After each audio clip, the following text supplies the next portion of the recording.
Generational blessing, the Abrahamic covenant that can transform your family. Have you ever wondered why Abraham is called the father of faith?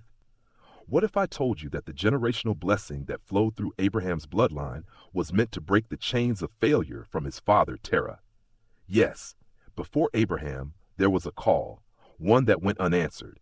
But God's promise never dies. It waits for the one who will listen, obey, and walk in faith. Many people don't realize that God's first call wasn't to Abraham, but to his father, Terah. In Genesis 11, verse 31, we read, Terah took his son Abram, his grandson Lot, son of Haran, and his daughter-in-law Sarai, the wife of his son Abram, and together they set out from Ur of the Chaldeans to go to Canaan. But when they came to Haran, they settled there. Genesis 11:30. Terah was meant to lead his family to Canaan, the land of promise, prosperity, and blessing. But he stopped halfway. He settled. And because he settled, the generational blessing intended for his bloodline was delayed, but not denied, breaking the curse and activating the blessing. When God called Abraham, he wasn't just giving him a new direction. He was breaking a generational curse of unfulfilled potential. God's instructions to Abraham were clear. The Lord had said to Abram, "Go from your country, your people, and your father's household to the land I will show you." Genesis 12. Why did God ask Abraham to leave his father's house? Because the environment you are in can determine whether you walk in God's promises or remain stuck in generational limitations. God was saying, Abraham, you cannot carry your father's failure into your future. Leave behind the land of stagnation, and I will give you the land of multiplication. God's generational promise to Abraham. God's promise to Abraham was not just for him, but for every generation after him. I will make you into a great nation, and I will bless you. I will make your name great, and you will be a blessing. Genesis 12:2. This promise wasn't just words. It was a covenant sealed by God. And through Abraham's obedience, every child born in his bloodline carried a divine inheritance. Generational blessings and curses in Abraham's lineage. Abraham's descendants experienced both blessings and curses, proving that each generation must choose obedience to God. Isaac, blessed with wealth and provision, even during famine. Genesis 26, verse 12-13. Jacob, though blessed, he wrestled with deception until he surrendered to God at Peniel. Genesis 32, verse 24-28.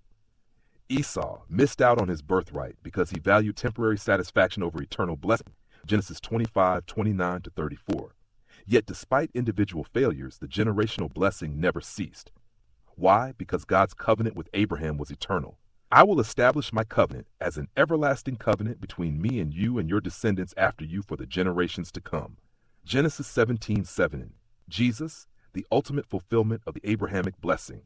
Galatians 3 verse 29 declares, if you belong to Christ, then you are Abraham's seed and heirs according to the promise.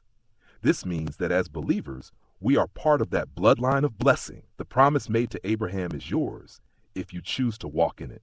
How to activate the Abrahamic generational blessing. 1. Obey God's voice completely. Abraham's blessing began with obedience. Partial obedience leads to delayed promises. Full obedience leads to generational impact. 2. Leave behind what holds you back. Just as Abraham left his father's house, you must leave behind fear, doubt, and generational curses. Claim God's promises daily. Speak the word of God over your family. Declare Deuteronomy 28 verse 12 over your household every day. 4. Pass it on to future generations. Teach your children about God's promises.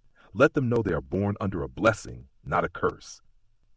If God could take Abraham from a barren land to a land flowing with milk and honey, he can take you from lack to abundance. Your family story doesn't have to end in curses. Like Abraham, you can be the one to say, yes, Lord, and unlock the generational blessings waiting in your bloodline.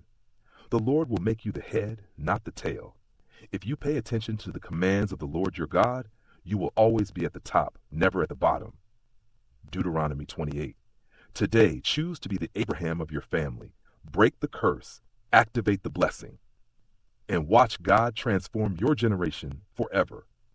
If this message has touched your heart, don't forget to like, share, and subscribe for more faith-filled content that inspires, motivates, and draws you closer to God.